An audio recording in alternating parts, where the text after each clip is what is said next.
What if I told you that one of Hollywood's greatest war films sparked more controversy off-screen than the battles it depicted? The 1970 masterpiece Patton didn't just win 7 Academy Awards, it ignited political firestorms, destroyed careers, and revealed secrets that the Pentagon tried to bury. Behind George C. Scott's legendary performance lies a web of shocking revelations that Hollywood never wanted you to discover. Before we dive into these explosive secrets, make sure to hit that subscribe button and ring the notification bell.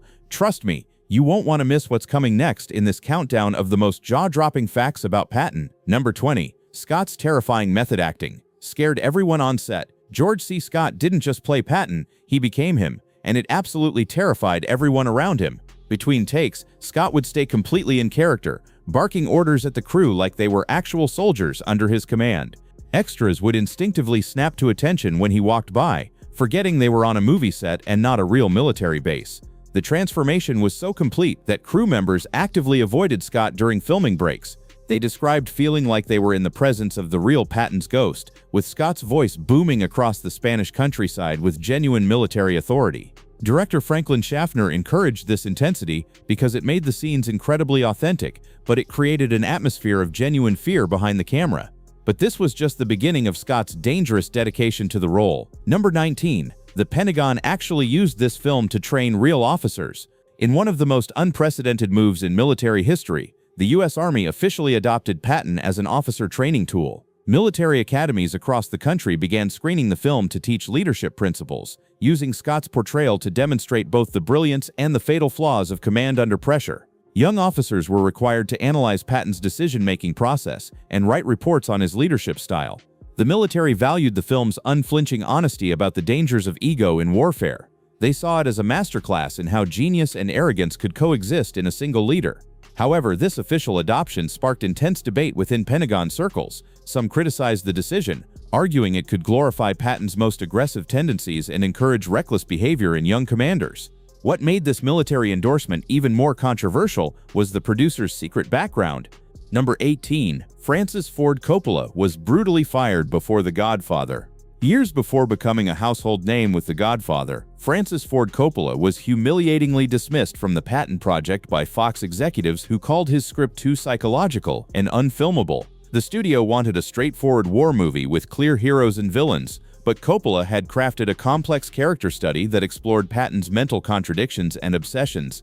His approach was considered too sophisticated for mainstream audiences. Coppola never expected to receive any credit for his work and had already moved on to other projects when the film entered production. However, producer Frank McCarthy fought fiercely to ensure Coppola's name remained on the screenplay. The irony became delicious when the very script that got Coppola fired went on to win the Academy Award for Best Original Screenplay, validating his psychological approach to storytelling. This vindication would prove crucial, but the film faced an even bigger threat from overseas. Number 17. The Soviet Union launched a global campaign to ban the film. The Cold War turned Patton into an international political weapon when the Soviet Union condemned it as dangerous American propaganda.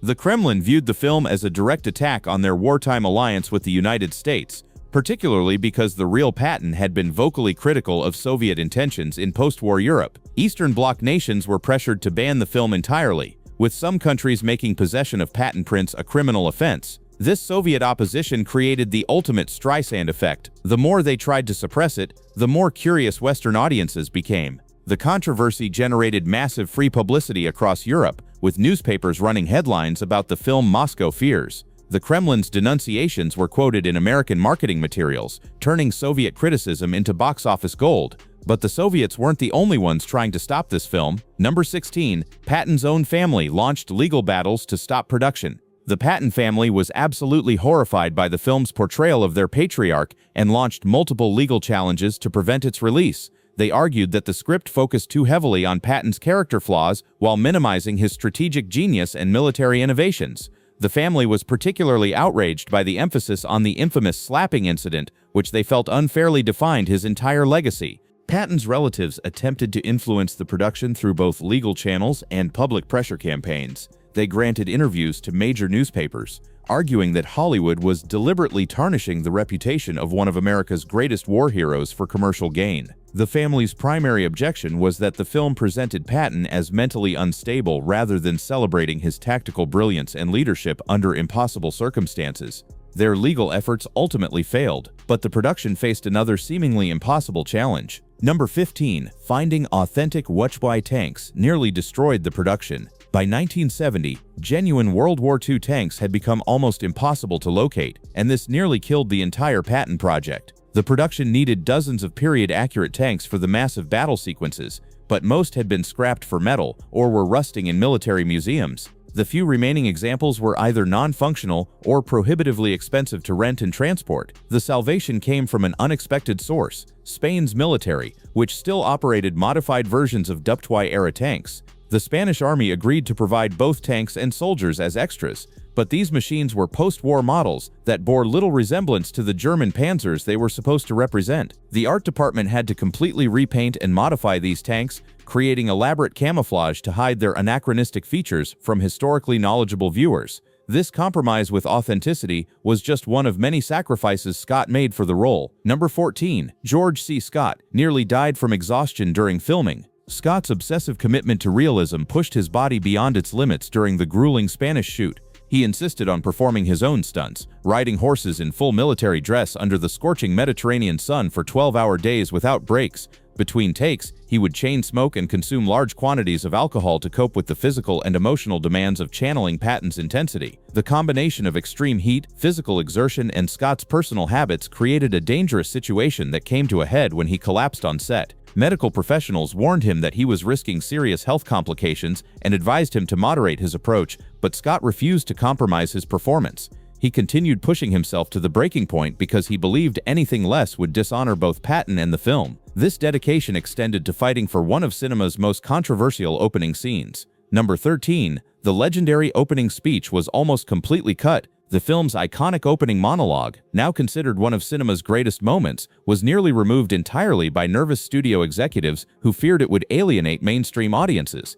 They worried that Patton's profanity-laced speech about killing enemies and greasing tank treads with their guts was too violent and shocking for 1970 moviegoers. The executives wanted to begin the film with a more conventional battle sequence.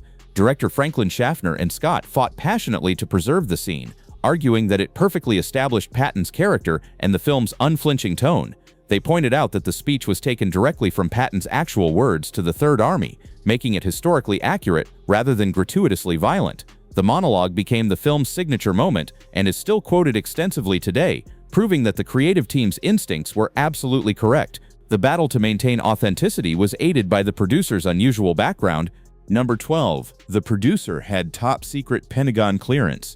Frank McCarthy wasn't just any Hollywood producer. He was a former Assistant Secretary of War with deep Pentagon connections and access to classified military records that gave the film unprecedented authenticity. McCarthy had spent years working within the highest levels of the U.S. military establishment, giving him insights into Patton's personality and decision-making process that were unavailable to civilian filmmakers. His government background allowed him to secure genuine military equipment, authentic uniforms, and classified documents that informed the script's accuracy. McCarthy used his Pentagon contacts to verify historical details and ensure that the film's portrayal of military strategy was technically sound. However, his insider status also created suspicions that the film was deliberately crafted to serve government propaganda purposes rather than purely artistic goals.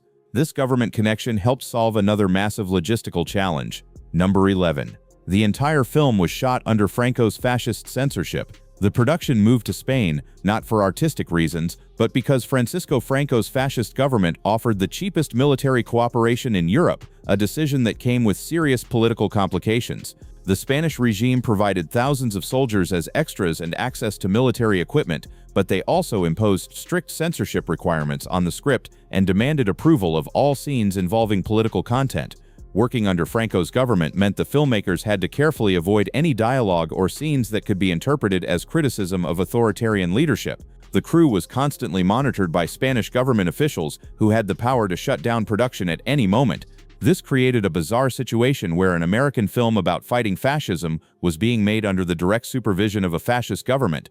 But even before these location challenges, the film struggled to find its star. Number 10. George C. Scott initially rejected the role 3 times. Scott turned down the Patton role repeatedly because he had a personal policy against portraying real people, believing that biographical performances were inherently exploitative of the deceased. He was particularly concerned about being typecast in military roles and worried that playing Patton would limit his future opportunities in more diverse dramatic roles. Scott's agent had to convince him to even read Coppola's screenplay. What finally changed Scott's mind was the psychological complexity of Coppola's script, which presented Patton as a deeply flawed human being rather than a conventional war hero. Scott realized this wasn't going to be a typical patriotic military film, but rather a character study of obsession and ego. He agreed to take the role only on the condition that he would be allowed to show Patton's darker qualities without restriction. Scott wasn't the only actor to initially pass on this challenging role. Number 9. Every major star in Hollywood turned down the Patton role. Before Scott was cast, virtually every A-list actor in Hollywood had rejected the role, considering it too controversial and politically dangerous for their careers. Burt Lancaster declined, worried about the character's fascist undertones. Rod Steiger passed, claiming he couldn't relate to Patton's military mindset. Even John Wayne, despite his association with war films, refused the role because he disagreed with the script's psychological approach. The repeated rejections created a crisis for the production, as studio executives began to question whether the film was commercially viable if established stars wouldn't touch it. Some agents actively discouraged their clients from considering the role, arguing that Patton was too politically charged a figure to portray safely. The casting drought lasted for months, with the project nearly being shelved entirely before Scott finally agreed to step in. Once filming began, tensions emerged with the military advisors. Number 8. General Omar Bradley hated his own portrayal despite advising the film. General Omar Bradley, who was still alive and serving as a military consultant on the film, became increasingly unhappy with how he was being portrayed by Karl Malden. Bradley felt the script made him appear weak and indecisive compared to Patton's aggressive personality. He repeatedly clashed with the filmmakers over scenes that he believed diminished his historical contributions to the war effort. Despite being paid as a consultant and having script approval powers, Bradley found himself unable to significantly change the narrative focus, which remained firmly centered on Patton's larger-than-life persona. He complained that the film reduced him to a supporting character in campaigns where he had actually been an equal partner. The tension between historical accuracy and dramatic storytelling became a constant source of conflict throughout the production. The attention to physical authenticity was equally problematic. Number 7. Scott's daily makeup transformation took 4 hours. Creating the illusion that Scott was actually Patton required an extensive daily makeup process that began before dawn and involved complex prosthetics to reshape his facial structure. The makeup team had to modify Scott's jawline, nose, and cheekbones to match Patton's distinctive features, using cutting-edge techniques that were revolutionary for 1970 Hollywood. Scott had to arrive on set at 4 a.m. every filming day to begin the transformation process, which involved applying layers of prosthetics, specialized makeup, and then the final touches of Patton's distinctive uniforms and accessories. The process was so elaborate that Scott often stayed in makeup between scenes to avoid the time-consuming removal and reapplication process, contributing to his method-acting immersion in the character. This physical transformation helped Scott embody one of Patton's most controversial moments. Number 6. The slapping incident actually happened twice. While the film shows Patton slapping one soldier, the real incident was actually 2 separate events in Sicily, where Patton struck soldiers suffering from what we now know as PTSD. The first incident involved Private Charles Cool, and the second involved Private Paul Bennett. Both men were hospitalized for battle fatigue when Patton accused them of cowardice and physically assaulted them in front of medical staff. The scandal nearly ended Patton's military career when war correspondents broke the story, leading to congressional calls for his removal from command. General Eisenhower was forced to reprimand Patton and make him apologize publicly to both soldiers and their units. The film's decision to compress these events into a single scene was controversial among historians, who felt it minimized the severity of Patton's actions and their impact on military policy regarding combat stress. But the slapping incident wasn't even Patton's strangest belief. Number 5. The real Patton genuinely believed he was a reincarnated ancient warrior. Patton's conviction that he had lived multiple past lives as a soldier throughout history wasn't just eccentric behavior. It was a deep psychological obsession that influenced his military strategies and personal relationships. He claimed to have specific memories of fighting as a Roman legionnaire, a medieval knight, and a Napoleonic cavalry officer, often referencing these supposed experiences when making tactical decisions during World War II. This reincarnation fixation made many of his fellow generals question his mental stability and contributed to his reputation as an unpredictable commander who might make dangerous decisions based on mystical beliefs rather than sound military judgment. Number 4. Scott became the first actor in history to refuse an Oscar. When Scott won the Academy Award for Best Actor, he made Hollywood history by becoming the first person to reject the honor, calling the entire awards process a goddamn meat parade that reduced artistic performance to a competitive sport. He had warned the Academy months in advance that he would refuse the award if selected, but they gave it to him anyway, creating an unprecedented diplomatic crisis. Scott's rejection became a legendary act of rebellion that inspired other actors to question the value and integrity of the award system, fundamentally changing how Hollywood viewed its own self-congratulatory ceremonies. Number 3. Patton swept 7 Academy Awards despite massive controversy. The film's Oscar domination was shocking given the intense political and critical controversies surrounding its release, winning Best Picture, Best Director, Best Actor, Best Original Screenplay, and 3 technical awards. The sweep validated the filmmaker's risky approach of presenting Patton as a complex, flawed character rather than a traditional war hero. This success proved that audiences were ready for more sophisticated war films that explored the psychological costs of leadership and the moral ambiguity of military conflict. Number 2. The film's ending was completely fabricated. Rather than showing Patton's actual death in a car accident, the filmmakers chose to end with a fictional scene of him walking his dog while reflecting on the fleeting nature of glory and power. This poetic conclusion was designed to give the film a more mythic quality and avoid the trauma of depicting his real death. The decision sparked criticism from historians but created one of cinema's most memorable and philosophical endings that elevated the film beyond mere historical biography. Number 1. Patton's dog Willie became the film's secret emotional heart. The inclusion of Patton's beloved bull terrier Willie provided the film's most humanizing moments and gave audiences a glimpse of the general's capacity for tenderness beneath his harsh exterior. Willie appears in several key scenes, serving as a symbol of loyalty and unconditional love that contrasted sharply with the political and military betrayals surrounding Patton throughout his career. The relationship between Scott and the dog was genuinely affectionate, creating some of the film's most authentic emotional moments and reminding viewers that even the most intimidating military leaders need companionship and loyalty in their personal lives.